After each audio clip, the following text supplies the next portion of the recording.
Well, it is showtime for Panicle Hydrangeas. That is the white hydrangea that you see around that is starting to bloom. They'll bloom all the way into late summer. A lot of them will start turning kind of a reddish color before they kind of finish their show. So hydrangeas is a kind of a confusing, I would say almost the most confusing thing that we sell.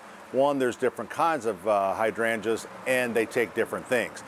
The all-star here, the Panicle Hydrangeas, or paniculatas, they're easy. They grow in the sun. They'll take a little bit of shade, kind of foolproof. You cut them down in late fall or early spring, they cause you no problem at all. So the only warning here I would say on panicles is don't be aware that some of these things, like when you see it in the garden center, pay attention to how big it gets. Like I'll take probably one of the most popular ones called a Limelight. So the first Limelight came out, it gets 6 to 8 foot tall. And I made that mistake at our own home, and we cut them back to probably 3.5, 4 feet. They're already at 8 foot again this year, and that's where they're blooming. So because they got so big, and there's always a need for smaller plants, thus we came up, or not me, like I know what I'm doing. Right here, this is called Little Lime, and Little Lime just gets 2 to 3, 4 foot tall. And they've done that on a lot of the popular ones. This is real popular. This is a Bobo hydrangea, really known because it gets so much color on it, almost so much color that it sometimes it can get kind of floppy looking because there's so much weight on it. So these are awesome. I would go ahead and fertilize them probably one more time in August.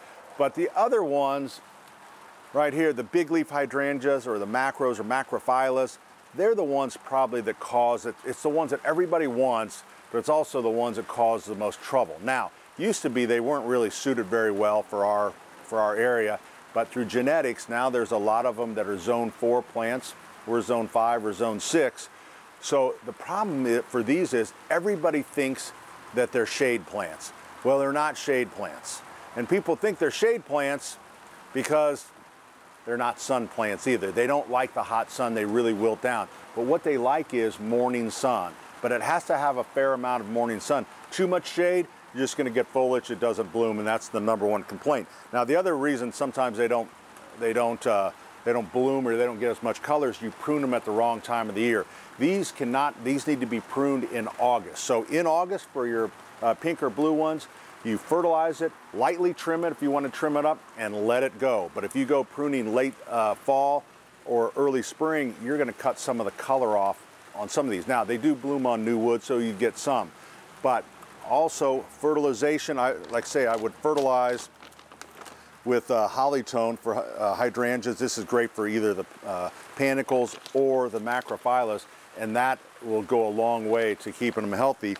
The other thing is people want this beautiful blue, even though I know it's purple, what they call a blue hydrangea, but in our soil, they're gonna naturally revert and go pink. So if you want them to stay blue, you need to acidify the soil probably once a year to keep them blue. And just remember, people on the East Coast, theirs are naturally blue, so they're putting on lime to make them pink because no one's ever happy with what they have.